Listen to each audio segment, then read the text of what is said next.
What's the difference between been and been in English? Been is the present form of the verb to be, just as cooking is the present form of the verb to cook, while been is the past form of the verb to be, just as cooked is the past form of the verb to cook. So, the big question is, when do we use both? Been is always used after the verb to have in its different forms, such as has, had, have, will have, having, and so on.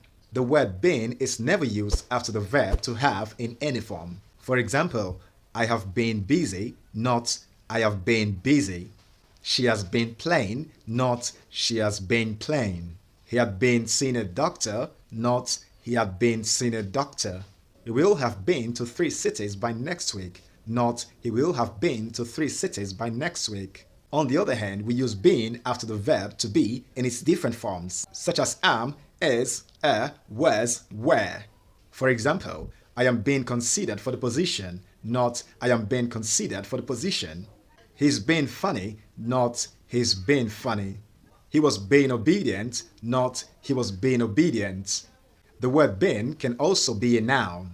For example, a human being. A strange being stepped out of the spaceship. The word being can also be a gerund. A gerund is a verb that ends with ing and used as a noun. For example, do you like being so ignorant? I live in terror of not being misunderstood. His being clumsy caused the accident. Do all actors like being famous? You will agree that when a native speaks, it's difficult to differentiate both. Been has 1 syllable and it's pronounced as been, while been has 2 syllables and it's pronounced as being. Write your own sentence in the comments using been and been.